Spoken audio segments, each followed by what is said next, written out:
Hello everyone, welcome back to my YouTube channel. তো আমি কোথায় আছি? আমি এখন আছি মথুরা বাগান চা বাগানে। তো এক জায়গায় যাচ্ছি, খুব অনেক দিনের ইচ্ছে ছিল সেই জায়গাটা যাওয়ার। তো হঠাৎ করে প্ল্যান হলো, আর সেই জায়গাটায় আজকে যাচ্ছি আমরা।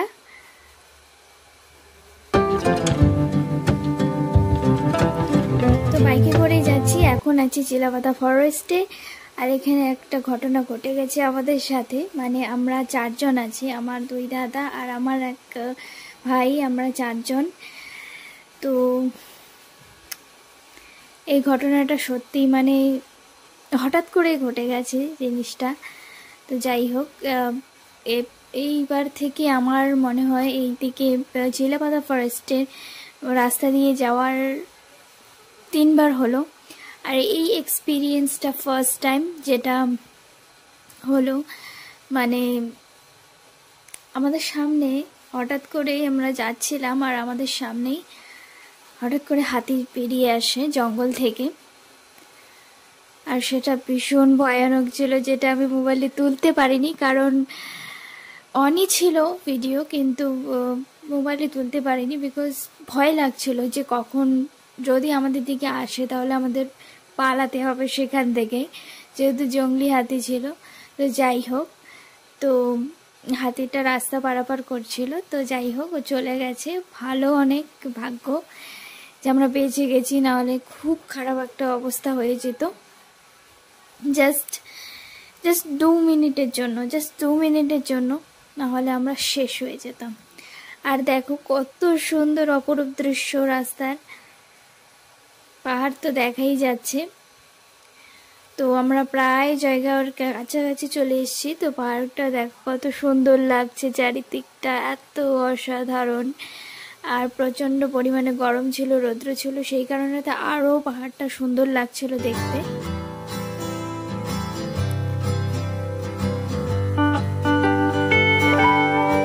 তো যাচ্ছি আমরা জয়গাঁওর দিকে।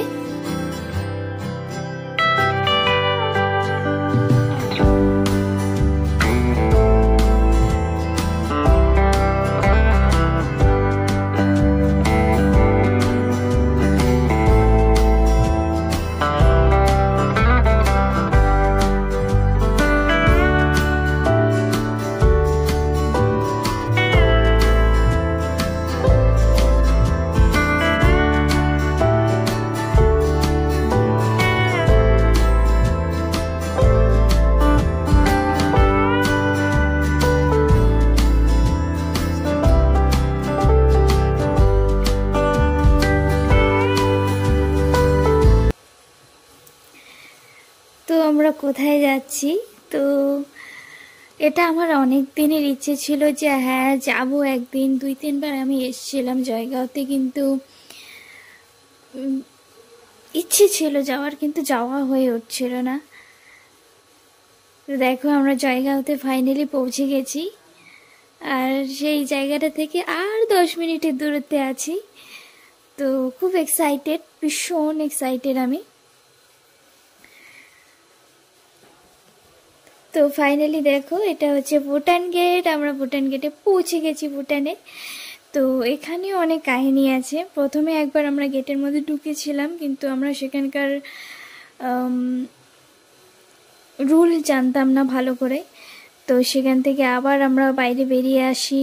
তারপর সব কিছু করার পর এখানে কিন্তু আইডেন্টি কার্ড দেখা, মানে আইডেন্টি কার্ড দিয়ে শুধু হয় না, অনেক কিছু করতে লাগে।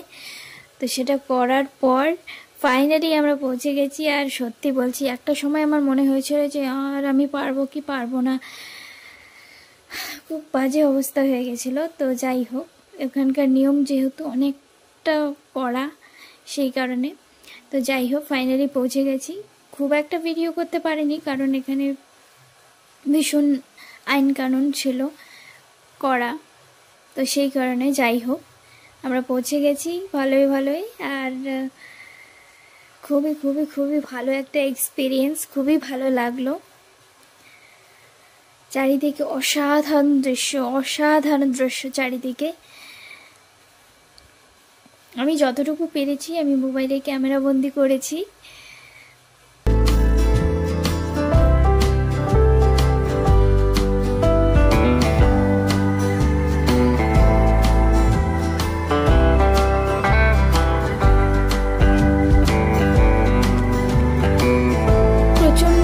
ছিল, যেহেতু পাহাড়ে উঠলে আরও বেশি গরম লাগে।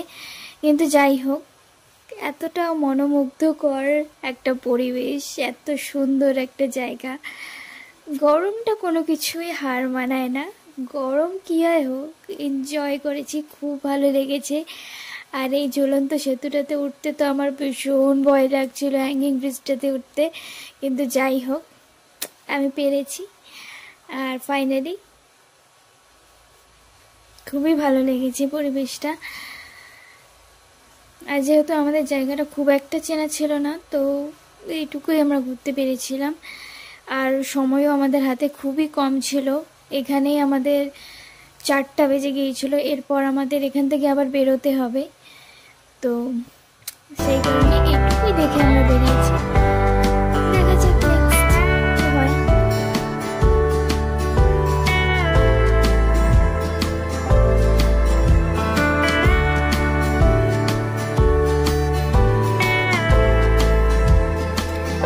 ঝুলন্ত সেতুটা এতটা দোল ছিল, মানে সবাই উঠছিল, এতটা দোল ছিল, তার মধ্যে প্রচণ্ড পরিমাণে হাওয়া ছিল এখানে, আর গরমও ছিল প্রচণ্ড পরিমাণে, প্রচণ্ড রৌদ্র ছিল। কিন্তু সত্যি বলছি এতটা ভালো লেগেছে যে গরম আমার মনেই হয়নি তখন। যাই হোক, খুবই ভালো লেগেছে, খুব ভালো একটা এক্সপিরিয়েন্স হলো।